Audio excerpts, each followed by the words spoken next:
course, we go towards midday when, of course, the Supreme Court is expected to be making that very crucial announcement that will, of course, tell Kenyans where this election will be going, whether they'll be going back to the ballot or the election of Deputy President William Ruto will actually be upheld, or whichever verdict that, of course, the Supreme Court will be giving. Nonetheless, we are here in Kondele, the exact place where things start here in Kisumu County. And, of course, many have said that this is the litmus paper of Kisumu County, and how the reaction or how people behave here usually gives a pointer of exactly what is happening across this region. And as I speak to you right now, if my colleague can actually just pan so then we get to see this place, is that we realize that everything is still calm, very calm, but of course things can actually change at any point in time given what of course will be announced, or how the locals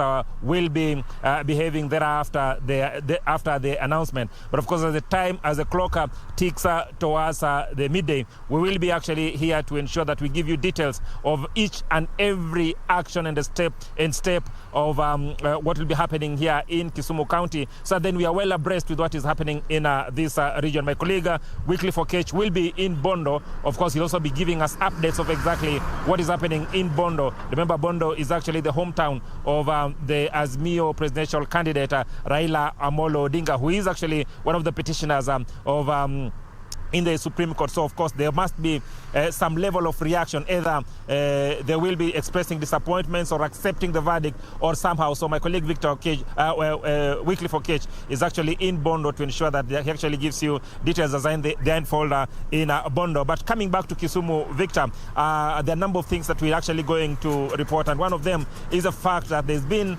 enhanced security, especially in government installations from our place of work, that is KBC. We've just seen a number of police officers actually being deployed at that particular station. We also seen a number of police officers actually being deployed to man various high-risk government installations in the city. And of course, this is in line with what is actually going to happen at around midday, just to ensure that everything is in tandem with the law, regardless of what, of course, the Supreme Court will actually be announcing. What we also know for a fact that the situation has remained relatively calm here in Kisumu County. Most of the businesses have actually opened. A number of them have not opened for obvious reasons. But Victor, what we have actually seen in a number of places is that most of them have actually opened and they're going about their businesses as usual. And we have also seen just a few minutes ago, after, of course, the announcement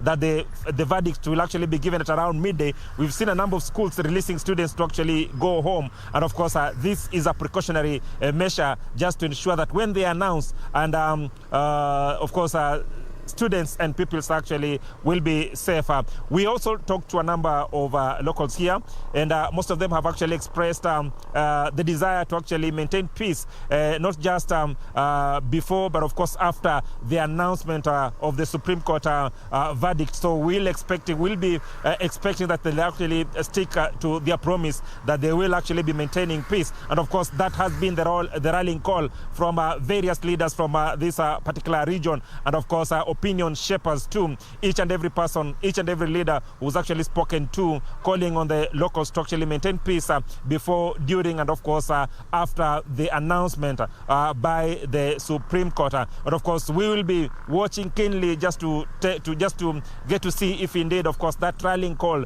will be adhered to, or things will change. But of course, we are all praying that things will be calm even after the announcement has actually been done. Regardless of the outcome, of course, everything shall remain calm and peaceful. However, we have a number of locals here who will actually be giving us what they feel, how we are going to carry ourselves, of course, before, during, and of course after the announcement by the Supreme Court. Habari gani ndugu? Salama sana ndugu yangu. Naomba niambie majina yako, wewe ni nani? Mimi naitwa Morris Ochieng. Wewe ni mkazi wa hapa Kondele? Mimi ni mkazi wa hapa Kondele. Morris, hadi sasa tunaona kwamba watu wamekaa kwa amani sana na watu wanaendelea na shughuli yao ya kawaida. Wewe kama mkazi wa Kondele, naomba tu uniambie wito wako kwa wakazi wa eneo hili, kwa sababu tunajua hapa ndipo iwapo mambo hayaendi sawa, hapa Kisumu ndio tunaonanga mambo inaanza kuchacha. Tunaomba wito wako kwa wakazi wa eneo hili. Wito wangu, mimi kama mkazi wa Kisumu, tuko na amani, na hata ukiangalia unazaona tuko na amani, na kila tunatarajia hapa watu wengi wako na imani na mahakama. Wanajua vizuri mahakama watatoa maamuzi sawa kulingana na sheria yetu ya Kenya. Ndio maana unaona kwa sasa watu wako na amani, watu wanafanya vitu zao polepole na hakuna vurugu yoyote hapa Kisumu. Tuko na amani. Vizuri sana Morris. Kwa wale ambao wameogopa na wako makwao na wale ambao pengine wanafikiria kwamba kunaweza kuwa na vurumai, wewe kama mkazi wa Kondele unawaambia nini? Mimi nawaambia tukue na imani na mahakama zetu, tujue ile matokeo maamuzi ya watatoa leo. Watatoa kulingana na sheria na kulingana na evidence walipewa. Sasa sisi kama wakazi wa Kisumu na kwa Kenya jumla, tukae na amani na tungoje hiyo matokeo. Tunajua itakuwa sawa. Ni muhimu kujua kwamba kuna washindi na washindwa katika mchuano wote. Okay. Vizuri sana Morris.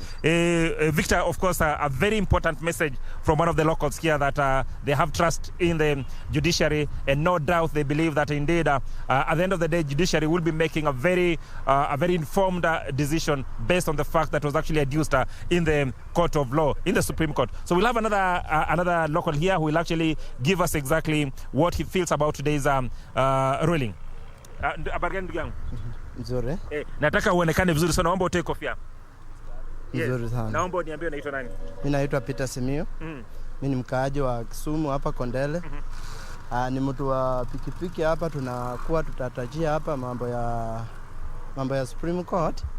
But tunatarajia na mambo ya Supreme Court ikutole mambo ya nini? Ikuelezee as a court ifanye nini, ikuamulie. Kwa sisi hapa Kondele ni wakaaji, tumejua mambo ya vile Kondele nakaa. Tunatarajia tu mambo ya koti yenye taamua tu ndio sisi tutaenda nayo. Sisi mambo ya vita, mambo nini, Kondele saa hii imetulia. Tunatarajia amani na tunatakia amani ifanye nini, iendelee tu hivi. Wakaaji wa Kondele tuko tu hivi. Viongozi wengi wa eneo hili, tukianza na governor, tukianza na MCA, wengi sana wamehimiza wakazi wa eneo hili watulie kabla na hata baada ya uamuzi wa koti. Wewe kama mkazi wa eneo hili unaona kwamba wakazi wa eneo hili watafuatilia mashauri ya viongozi wao? Uamuzi wa uongozi wa hapa, sisi tunatakia tu haki na tunataka tu koti ifanye nini, iangalia haki ya watu, sio waangalie vikazi wa watu. Lakini sisi tunatarajia tuone haki yetu. Tulitoka kupiga kura na tunatarajia kuona haki yetu vile nafaa. Asante sana Simiu. Simiu, of course, one of the boda riders here in Kondele, of course, just telling locals that even as we await for the Supreme Court ruling, that indeed we must maintain peace and order and of course abide by the law. A very critical message, of course, Victor, that has actually been passed over and over again. However, Victor, I also just want to briefly tell you that one key issue that Professor Peter Nyong'o has actually insisted over the years has been the fact that even when people are actually demonstrating, they must ensure that they keep off the CBD. He says that destruction of property, injuring of people, and of course any other untoward behavior works towards harming the very economy of this region. And of course he's not of that opinion, and he's repeatedly called on the locals to actually maintain peace. And even if they want to demonstrate for whatever reason, it must be done within the confines of the law.